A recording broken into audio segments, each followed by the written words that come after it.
उस साधु की सेवा की आवश्यकता होती है। और कब कब होती है? वृद्धावस्था।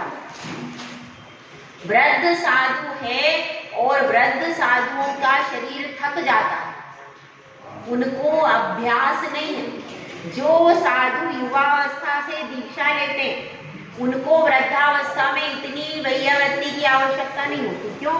क्योंकि उन्होंने 18 साल से युवावस्था से अभ्यास किया है, तो शरीर अपने आप उस ढांचे में ढल जाता है। लेकिन जिन साधुओं ने 50 साल में 60 साल में दीक्षा ली है, उनका शरीर विषय भोगों का अनुयायी हो चुका है।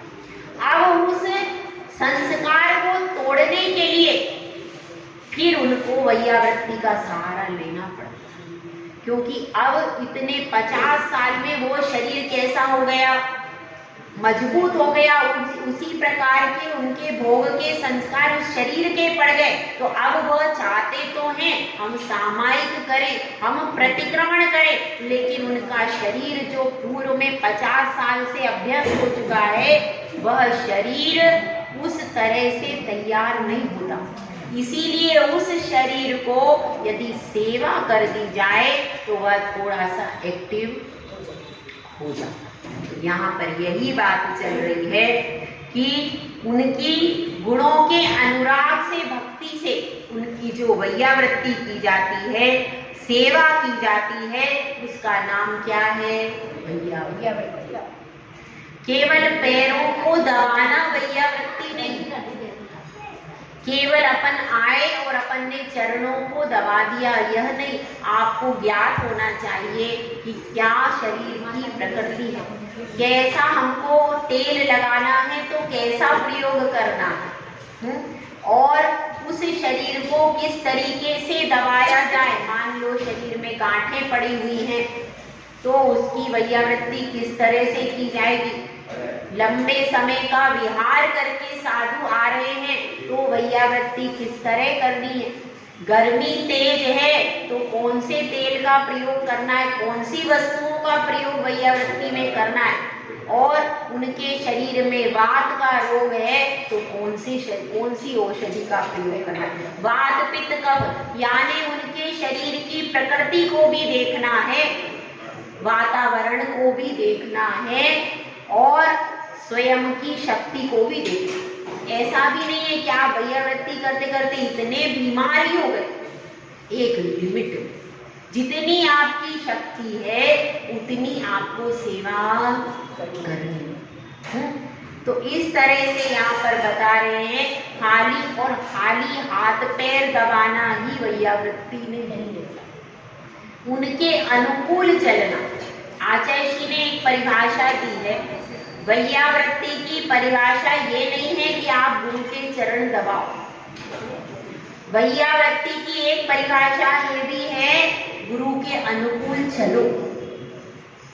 अगर आप गुरु के अनुकूल चलते हो, संघ के अनुकूल प्रवृत्ति करते हो, तो इससे मन की वैयावृत्ति होती है। किसके? जो आपसे बड़े हैं, जो आपसे छोटे हैं, यदि उनके अनुकूल आप व्यवस्था करते हो तो उससे उनका मन प्रसन्न रहता है।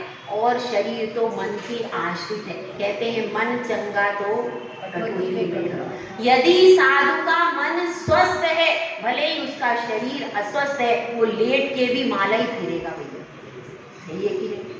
लेट के भी वो माला ही फेरेगा, उसका धर्म ध्यान ही चलेगा। और शरीर कितना भी स्वस्थ हो, अगर मन में अस्वस्थता आ गई तो फिर क्या होगा? फिर भाव में बिगड़ने का काम हो जाएगा। तो ऐसा नहीं है कि खाली शरीर की ही वैयावृत्ति करना। कदाचित किसी के कटु वचन से साधु के मन को ठेस पहुंच गई, कदाचित कोई घटना ऐसी घट गई है जिसके कारण उसका मन भी दुखी हो रहा है, तो उस समय पर आकर के मिष्ट वचनों से भी आप उनको संभाल सकते हैं। केवल शरीर की बात नहीं। आप श्रावक रहते हो, कभी किसी श्रावक के कारण, कभी आहार व्यवस्था में, विहार व्यवस्था, कहीं भी कोई भी ऐसी घटना घट गई है कि उनका मन खेद खिन्न हो जाए, तो उसको भी किसको संभालना है? आपको ही संभालना है। साथ में रहते हैं दो बातें जरूर होती हैं। जो अलग अलग रहते हैं उनसे क्या बातें होनी, लेकिन जब साथ में रहते हैं तो दो बातें हो जाती है। तो उस समय पर आपको उनके शरीर को भी संभालना है और मन को भी संभालना, दोनों को संभालना है। केवल शरीर को, अगर मन को आपने संभाल लिया और शरीर को, मान लो आपकी हाथ पैर की शक्ति नहीं है भैया ज्यादा, ऐसा कई बार हो जाता है कि हाथ पैर में ज्यादा शक्ति नहीं है, कोई बात नहीं, आप हाथ पैर से ज्यादा भैया वृत्ति, आपका सूतक पातक है, कोई ऐसी समस्या है कि आप हाथ पैर से नहीं कर सकते, तो उस समय पर उनको मिष्ट वचनों के द्वारा तो क्या कर सकते हैं, हम संभाल सकते कि वे वापिस अपने धर्म ध्यान में स्थिर हो जाएं। उनको एक आश्वासन दे सकते, उनको कह सकते हैं कि जो हो गया सो हो गया, अब आगे सब अच्छा करने का प्रयास करें। तो ऐसे यदि आप वचनों के द्वारा भी अच्छा बोल करके उनके परिणामों को स्थिरता की ओर ले जाते हो तो यह भी वैयागति के अंतर्गत आ जाए। और उनकी जो व्यवस्था है, उस व्यवस्था को बना देना, क्योंकि साधु की व्यवस्था कितने प्रकार की होती है, कितने प्रकार की व्यवस्था साधु को श्रावक देता, संजय, आहार विहार और निहार, तीन प्रकार की व्यवस्था साधु के लिए होती है। आहार में भी समस्या हो सकती है, उनको आगे विहार करना है, उनके पास कोई भी साधन अवेलेबल नहीं है, उनके पास कोई पर्सनल साधन नहीं है, उनका कुछ नहीं, तो आपको फिर एक स्थान से दूसरे स्थान के लिए वाहन की भी व्यवस्था करनी पड़ेगी, चौके की व्यवस्था भी करनी पड़ेगी, यह भी व्यवस्था है। और निहार के लिए भी उनको शुद्ध प्रासुक स्थान में देना, तो ये सब तीन व्यवस्थाएं श्रावक के अधीन है कि नहीं, तीन व्यवस्थाएं जो हैं यह साधु की श्रावक के अधीन है। इन तीन व्यवस्थाओं को, निहार की व्यवस्था जंगल में प्रॉब्लम नहीं होती, पहले साधु जंगल में रहते थे, केवल आहार के लिए आ जाते थे, कहाँ पर, गांव में, आहार के बाद जंगल में चले जाते, उनको निहार के लिए कोई स्पेशल व्यवस्था नहीं करनी पड़ती। लेकिन अब साधु शहर में रहता है, गांव में रहता है, वहां पर कई कई किलोमीटर तक कोई व्यवस्थाएं नहीं बन पाती, तो उस परिस्थिति में इतना अनुकूल उसका शरीर नहीं है, 4 किलोमीटर जाए, 5 किलोमीटर जाए और उसके बाद फिर वापस लौट करके आए, ऐसी स्थिति नहीं है वर्तमान। तो फिर क्या करेंगे, तो उनको पास में ही प्रासुक क्षेत्र देना और फिर उसकी व्यवस्था में सहयोग करना। ये सब क्या है, आजकल सबसे बड़ी समस्या निहार की ही समस्या, वो व्यवस्था बनाने में दिक्कत आती है, आहार की भी बन जाती है, विहार की भी बन जाती है, लेकिन निहार के लिए ऐसा क्षेत्र नहीं मिलता जो शुद्ध हो, प्रासुक हो, जिसमें ओट हो और जिसमें जीवों की उत्पत्ति न हो, ऐसा क्षेत्र मिलना सबसे बड़ी समस्या होती है। तो ऐसी व्यवस्था भी यदि आप बना देते हो तो ये भी बहुत सारे जीवों की रक्षा उसके माध्यम से होती है, तो इसका भी ध्यान रखना चाहिए। तो इस बात में, इस गाथा में क्या बताया है, किस प्रकार से आपको साधु की सेवा करनी है, साधु की सेवा की सही विधि इसमें बताई गई है। अब देखिए आगे की अपन गाथा देखते हैं। अब इसमें आगे भी बताया जा रहा है, अब आगे शिष्य प्रश्न करता है कि आपने वैयावृत्ति के बारे में बताया, इस वैयावृत्ति में क्या क्या आता है, केवल हाथ पैर दबाना आपने बता दिया, मन से भी वैयावृत्ति करो, मन से भी अच्छे वचन बोलो, शरीर से भी करो, ये सब करो, लेकिन इसके अलावा और कैसे हम उस साधु की सेवा कर सकते हैं। तो आचार्य श्री इस संबंध में दूसरी गाथा को कह रहे हैं, देखिए आप। नव पुण्य प्रतिपत्ति सप्तगुण समाहितेन शुद्धेन अप्सूनारंभाणा मार्याणामिष्यते दानम्। इसमें बताया गया है नव पुण्य प्रतिपत्ति। 9 प्रकार का पुण्य होता है। कौन सा होता है 9 प्रकार का पुण्य? जिसको आप लोग कहते हैं नवदा भक्ति। जानते हैं कि नहीं? नवदा भक्ति जिसको कहते हैं उसको 9 प्रकार का पुण्य कहा गया। और क्या बताया? सप्त गुण समाहितेन शुद्धेन। 9 प्रकार की नवदा भक्ति करे और क्या करे? 7 गुणों से सहित हो। कौन? ये श्रावक के 7 गुण बताए जा रहे हैं। वह श्रावक है नवदा भक्ति से संयुक्त हो, 7 गुणों से सहित हो और शुद्ध आहार जल की व्यवस्था से अपसूना रंभाणा आरंभ करेगा वो। लेकिन कैसा? शुद्ध आहार बनाएगा और उसको जब वह देता है तो वह क्या है? दान। उसको क्या कहा गया? आर्य पुरुषों के द्वारा उसको दान देना कहा गया है। इसमें क्या बताया गया? 9 पुण्य से अर्थ है नवदा भक्ति। आप सब जानते हो नवदा भक्ति के नाम बताओ। हाँ बताओ संगीता जी, नवदा भक्ति के नाम।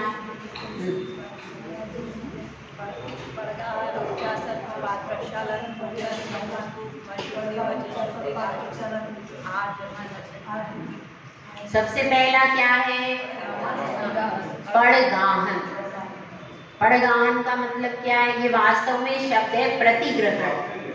प्रतिग्रहण शब्द है, यानी ग्रहण करने के लिए जो क्रिया की जाती है। क्या ग्रहण करने? आहार ग्रहण करने के लिए जो क्रिया की जाती है उसको कहते हैं प्रतिग्रहण। ग्रहण करने के लिए की जाती है तो उसको हम चाहते हैं कि हमारे यहाँ साधु आहार ग्रहण करे।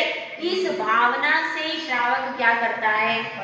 पड़गाहन या प्रतिग्रहण। वो पड़गाहन हो गया क्योंकि क्या हो जाता है? बोलचाल में शब्दों में परिवर्तन हो जाता है। तो वो वास्तव में शब्द क्या था? मूल प्रतिग्रहण। और हो क्या गया?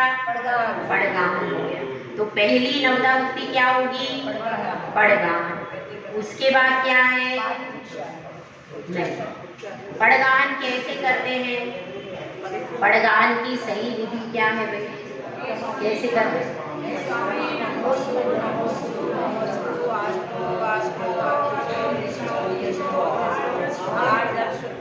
सही विधि उसकी यही है, हे स्वामी नमोस्तु नमोस्तु नमोस्तु अत्र अत्र अत्र तिष्ठ तिष्ठ तिष्ठ। वो कालांतर में अत्रो अत्रो तिष्ठो तिष्ठो हो गया। वास्तव में मूल शब्द है अत्र अत्र अत्र तिष्ठ तिष्ठ तिष्ठ। ठीक है? साधु ने अपनी तरफ देखा, अपन ने क्या कहा? अत्र अत्र अत्र तिष्ठ तिष्ठ। तिष्ठ तिष्ठ का अर्थ क्या है? ठहरिए ठहरिए ठहरिए। यहाँ पर ठहरी, अत्र मतलब यहाँ, तिष्ठ तिष्ठ तिष्ठ यानी ठहरिए। तो साधु अपनी तरफ देखते हैं, उनकी अपने हाथ में जो श्रीफल है, कलश है, जो भी विधि है उस विधि की तरफ साधु देखते हैं। फिर क्या कहते हैं? आहार जल शुद्ध है। 3 चीजें जरूर होना चाहिए। इतना सुनने के बाद फिर वो क्या सुनते हैं? आहार जल शुद्ध। यदि आपने आहार जल शुद्ध है नहीं कहा तो क्या प्रॉब्लम हो जाएगी? साधु देख लेंगे ठहर रहे, लेकिन किस प्रयोजन से ठहरे? तो आपने प्रयोजन भी बताना चाहिए कि यहाँ पर शुद्ध आहार जल की व्यवस्था है। जब आप यह कह दोगे तब ही साधु आपके यहाँ पर आएंगे। और अगर आपने आहार जल शुद्ध है यह नहीं कहा तो साधु रुकेंगे नहीं। क्यों? क्योंकि उनका प्रयोजन केवल आहार जल से, आपसे नहीं। उनके प्रयोजन सिर्फ 2 चीजों से, एक तो विधि से और दूसरा आहार से। एक तो उन्होंने जो प्रतिग्रहण की विधि ले रखी है उस विधि का आपसे समामेलन होना चाहिए, पहली चीज। उसके बाद वो मिलन भी हो गया लेकिन आपका आहार जल शुद्ध नहीं है तो क्या पाएंगे? फिर भी कार्य की सिद्धि नहीं होगी। तो इसलिए एक तो प्रतिग्रहण में फिर क्या कहते हैं? आहार जल शुद्ध। अब माता जी होंगी तो उनको कैसे कहेंगे? हे माता जी, अत्र अत्र अत्र तिष्ठ तिष्ठ तिष्ठ आहार जल शुद्ध। बस ये 3 चीजें कह दी। और क्षुल्लक जी होंगे और क्षुल्लिका माता जी होंगी, उनके लिए इच्छामी एक रूढ़ अर्थ में हो गया। वैसे तो नमन है, नमन के लिए 3 शब्द अलग अलग रूढ़ हो गए हैं, तीनों का अर्थ नमस्कार ही है और कोई विशेषता नहीं है। लेकिन ये क्षुल्लक जी के साथ में रूढ़ हो गया इच्छामी और माता जी के साथ में वंदामी, ये शब्द प्रचलित हो गए। तो इन्हीं प्रचलित शब्दों का व्यवहार किया जाता है। तो फिर क्या करेंगे उसके बाद? आप चलिए, मुनिराज है तो क्या करेंगे उसके बाद? उसके बाद 3 परिक्रमा लगाते, 3 परिक्रमा लगाते ना। मुनिराज हैं और आरिका माता जी हैं, दोनों ध्यान रखना। आरिका माता जी भी हैं तो वो अपने योग्य 28 मूल गुणों का पालन कर रही है। उनको आगम में वो 28 मूल गुणों का ही पालन कर रही है। कुछ लोग ऐसा कहते हैं कि 3 कम हो गए, 3 चीजें उनकी कम हो गई, तो वास्तव में वो कम नहीं है, वो आगम का आदेश है उनके लिए। क्या आदेश है? कि आपको वस्त्र सहित रहना है, केवल 2 साड़ियां रखना है। ये आगम का आदेश है उनके लिए कि 2 साड़ियां आपको रखनी है। ये किसका आदेश हो गया? आगम का आदेश है उनके लिए। और दूसरा आदेश क्या है? आपको बैठकर आहार करना है, क्योंकि आपके शरीर में इतनी शक्ति नहीं। तो इसलिए क्या करना है? बैठ के आहार करना है।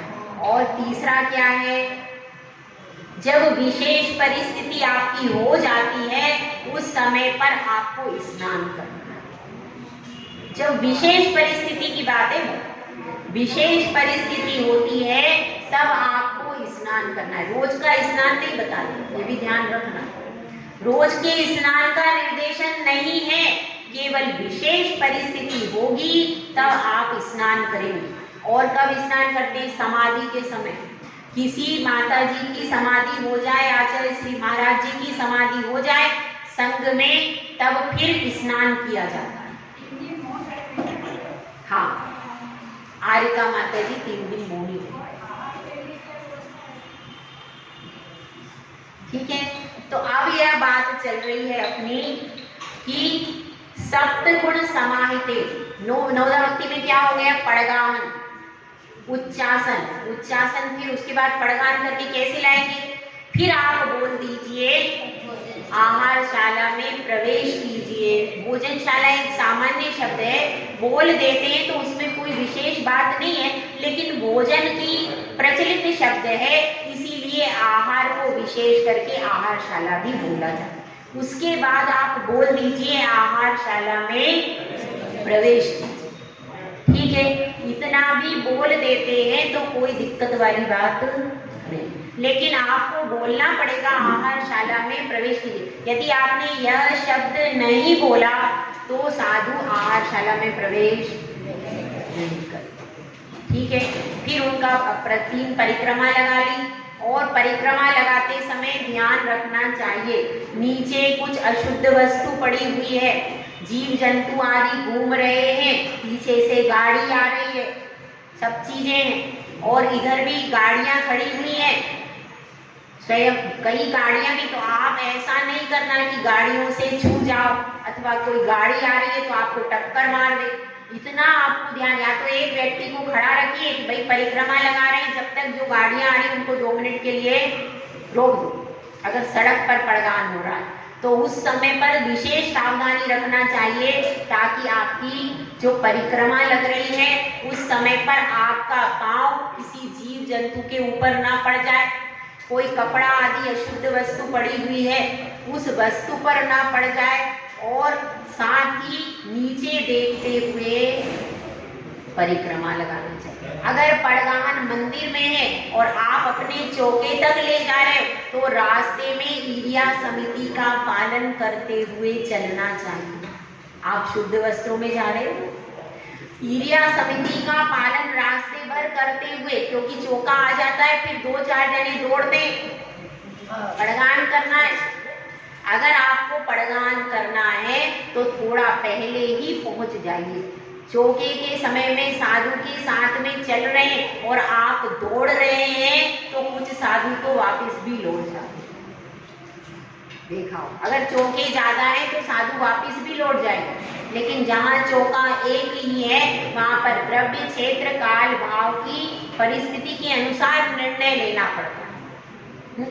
तो लेकिन सर्वोत्तम क्या है, दौड़ मत लगाइए, धीरे धीरे ही चलिए। अगर आपको पड़गान की भावना है तो फिर पहले ही थोड़ा सा आगे जाकर के पहुंच जाइए, लेकिन ईरिया समिति का जरूर आपको पालन करना है। एक श्रावक को ईरिया समिति के पालन करने का कब समय मिलता है, जब वह घर से मंदिर आता है, घर से हाथों में द्रव्य की डिब्बी लेकर के मंदिर में जब आता है तब उसको ईरिया समिति का पालन करना चाहिए। पहले तो 1-1 किलोमीटर लोग पैदल ही आते थे मंदिर, पहले नंगे पांव आते थे पहले, और तभी वो स्वस्थ रहते थे। पहले 1-1 किलोमीटर, आधे किलोमीटर हाथ में डिब्बी लेकर के मंदिर आते थे और उसके कारण क्या रहते थे, स्वस्थ रहते थे, नंगे पांव आते थे। तो उस समय नीचे देखते हुए आना चाहिए, कोई जीव जंतु तो नहीं है। इसीलिए मंदिर में जब पहले नंगे पांव आते थे, दूर से आते थे, तो कम से कम 1 किलोमीटर का पाप आपको नहीं लगता। इस समय ईरिया समिति का पालन होता है।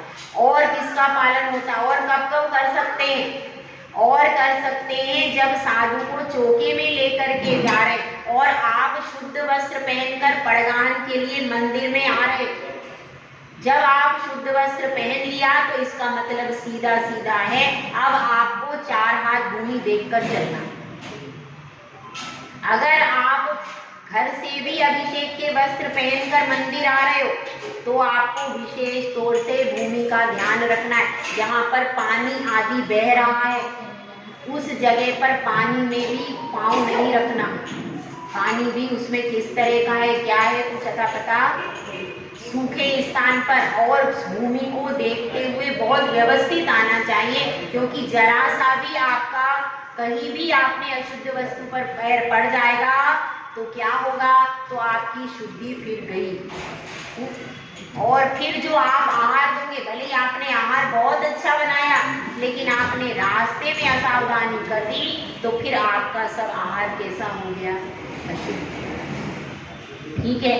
और भी बात है कि छोटे छोटे बच्चों को यदि आपने दूर चौका लगाया आधे किलोमीटर 1 किलोमीटर, तो पड़गान के लिए कभी भी छोटे बच्चों को न लाएं, क्योंकि छोटे बच्चों को लेकर के आप आओगे तो क्या होगा, रास्ते में बच्चों को ध्यान नहीं रहता है। बच्चों को न लाइए, जो समझदार व्यक्ति है, जो व्यवस्थित देख करके चल सकते, उन्हीं व्यक्तियों को लेकर के फिर आना चाहिए दूर यदि पड़गान कर। ये ध्यान रखिए, ताकि हम जो भूमि को देखकर शोधकर चलने की जो प्रवृत्ति है वह बनी रहे। तो और क्या है, अभी हो गया पड़गान, उसके बाद क्या है, उच्चासन। फिर उसके बाद चौके में ले जा करके आप जाइए और चौके में ले जा करके पाटे पे बिठा करके फिर क्या बोलना है, उच्चासन ग्रहण कीजिए। उच्चासन हो गया। उच्चासन ग्रहण करने के बाद में फिर क्या करना है, फिर पाद प्रक्षालन करना है। ये कौन सी भक्ति हो गई, तीसरी भक्ति। पहली भक्ति का नाम क्या था, पड़गान। दूसरी भक्ति का नाम क्या था, उच्चासन। तीसरी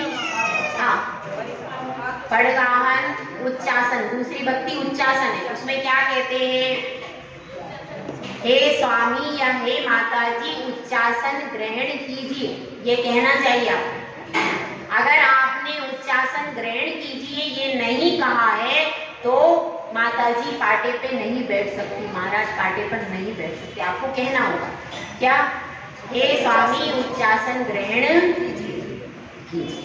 उसके बाद वे उच्चासन पर बैठ गए। उसके बाद क्या करना है, फिर अपना थाली लेकर के आइए, ग्लास लेकर के आइए और उनका पाद प्रक्षालन कीजिए। ये कौन सी भक्ति हो गई? तीसरी भक्ति। उसके बाद क्या है? पड़गाहन, उच्चासन, पाद प्रक्षालन, और उसके बाद फिर आप अष्टद्रव्य लेकर के आइए। अष्टद्रव्य लेकर के आइए और अष्टद्रव्य लेकर के फिर उनकी पूजा अर्चना शुरू करना। अष्टद्रव्य से विधिवत उनकी पूजा कीजिए और पूजा करने के बाद फिर क्या करना है? कितनी भक्ति हो गई? पड़गाहन, उच्चासन, पाद प्रक्षालन, पूजा। उसके बाद नमोस्तु या वंदामि और इच्छामि, जैसे भी साधु। नमोस्तु, वंदामि, इच्छामि। और फिर क्या करना है? फिर आपको बोलना है मन शुद्धि, वचन शुद्धि, काय शुद्धि, आहार जल शुद्ध है, आहार ग्रहण कीजिए। ये विधि है, ठीक है। यह पूरी विधि है। मन उस समय पर आपको पूरी भक्तियां बोलनी है ये वाली, तब जाकर के नवदा भक्ति पूरी हो जाती है और फिर साधु आहार को ग्रहण। किसी भी हर शास्त्र में नवदा भक्ति ही आई। 4 भक्ति, 2 भक्ति, 3 भक्ति ऐसी कहीं पर भी नहीं आई। कहीं पर किसी संघ में 5 प्रक्षालन नहीं होता, कहीं पर पूजन नहीं होता, कहीं पर परिक्रमा नहीं लगती। लेकिन जो आगम की पद्धति है, अभी ज्ञानमती माता जी विराजमान है, अपनी सबसे बड़ी वरिष्ठ माता जी अभी वर्तमान में, वहां पर यही विधि चल रही। आरिका माता जी का भी पड़गाहन होता है, 3 परिक्रमा लगाई जाती है। उसके बाद क्या होता है? पूरी नवदा भक्ति उनकी भी समान की जाती है। क्यों की जाती है? क्योंकि मूलाचार में पूरी समाचारी जैसी मुनियों के लिए लिखी है वैसी ही समाचारी आरिकाओं की भी है। ऐसी पूरी गाथा आई मूलाचार।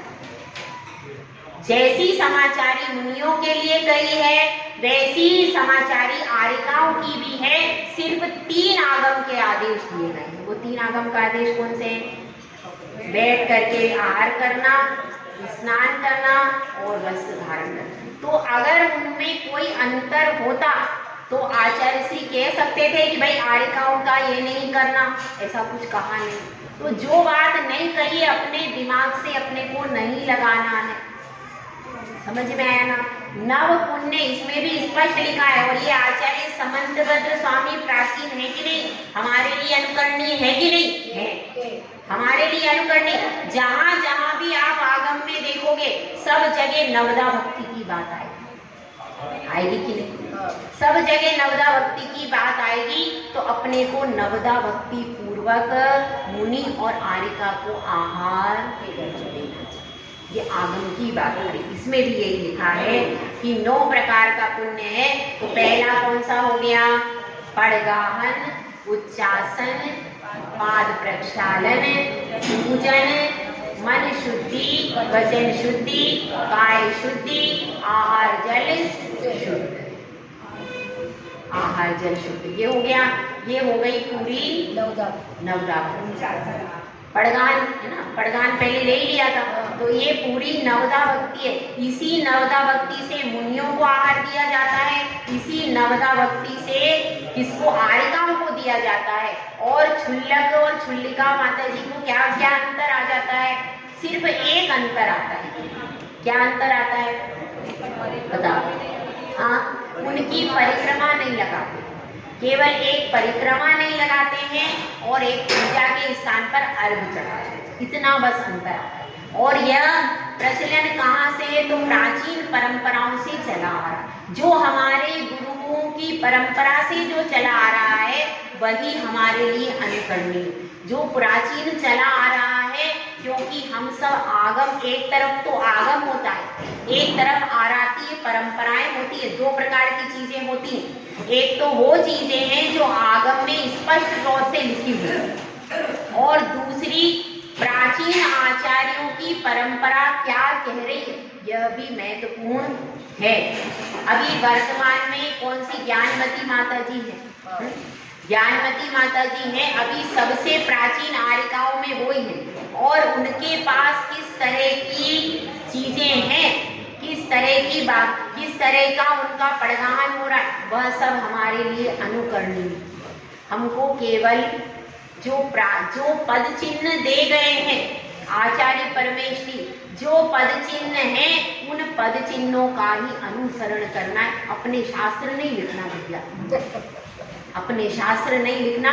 ना हमको एक भी भक्ति को काटने का कोई अधिकार नहीं। जो पूर्व में चला आ रहा है पुरानी आर्यगणिनी माताजियों की तरफ से, जो पुराने आचार्यों के द्वारा लिखा गया है, हम तो सिर्फ अनुसरण करने वाले जीव हैं। हम सिर्फ अनुसरण करने वाले जीव हैं। उसमें एक भी शब्द, एक भी अक्षर को उल्लंघन करेंगे तो हम मिथ्या दृष्टि हो जाएंगे। समझ में आया? गुरु परंपरा को भी निभाना है और आगम की परंपरा क्या कहती है इसको भी अपने को देखना है। तो अब यह बात चल रही है किसकी? ये नवदा भक्ति पूरी होती है तभी साधु आहार लेता है। यदि इस नवदा भक्ति में एक भी कम रह गई तो साधु पाटे पर से उठ के चला जाएगा। उसका नियम होता है नवदा भक्ति पूरी होगी तभी साधु आहार कर सकता है। और यदि नवदा भक्ति पूरी नहीं हुई तो आहार कर लेगा क्या? नहीं। एक भी भक्ति कम रह गई आपकी, मान लो आपने पूजन भी कर दी लेकिन आपने नमोस्तु नहीं बोला, क्या होगा? अगर आपने नमोस्तु भी नहीं बोला तो भी साधु वापिस चले जाएंगे। इतना नियम है। तो इस तरह से यहाँ पर बता रहे हैं। और 7 गुण समाहिते, सप्त गुण समाहिते शुद्धे लिखा है ना। 7 गुण होते हैं दाता के। पहला गुण कौन सा है? श्रद्धा। श्रद्धा, वह साधु को आहार दे रहा है, उसके अंदर साधु के प्रति श्रद्धा होना चाहिए। यदि श्रद्धा हृदय में नहीं है और आहार देगा तो क्या हो जाएगा? क्या हो जाएगा?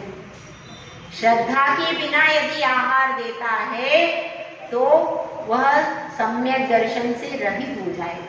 और श्रावक के गुण है तो पहला गुण कौन सा है? श्रद्धा। फिर दूसरा क्या है? भक्ति। श्रद्धा, दूसरा है भक्ति और तीसरा क्या है? तुष्टि। श्रद्धा, भक्ति, तुष्टि। ठीक है?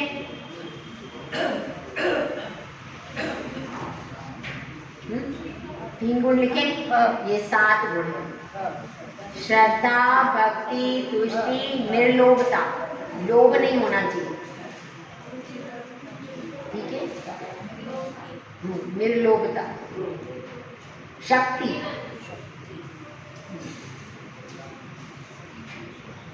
पांच हो गए।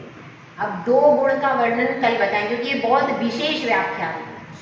इसमें यही 2 गुण आपको अपनाना है, इनको जीवन में धारण करना है। यही मुख्य गुण है। अगर आपके हृदय में श्रद्धा नहीं, क्या करें? महाराज आ गए तो चौका लगाना पड़ता है, मजबूरी है। मजबूरी नहीं, अंदर से श्रद्धा से भीगा हुआ मन होना चाहिए और भक्ति से भी ओत-प्रोत होना चाहिए। अंदर से भक्ति की भावना उमड़नी चाहिए और संतोष, तुष्टि होना चाहिए। संतोष धारण होना चाहिए। ऐसा नहीं है कि वो असंतुष्ट श्रावक। असंतुष्ट यदि होगा तो चौके में भी आकुलता उत्पन्न करता। संतोष ही होना चाहिए। श्रद्धा, भक्ति, तुष्टि और क्या बताया?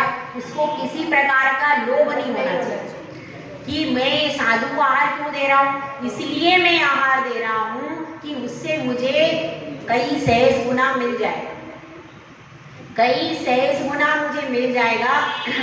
ऐसी भावना से यदि वो आहार दे रहा है तो उसकी भावना फलित नहीं। तो इसलिए यह इसी पर अब कल भी इस विषय को और स्पष्ट करें क्योंकि ये बहुत वास्ट है, बहुत सारा वास्ट एरिया है कि जिसमें इसमें आपको समझाने की आवश्यकता है। आपको समझने की आवश्यकता है कि ये 7 गुण हमारे जीवन में हैं या नहीं है। तो अपन इसको कल देखेंगे। जय बोलाचल सुंदर सागर महाराज की जय। जय माता दी।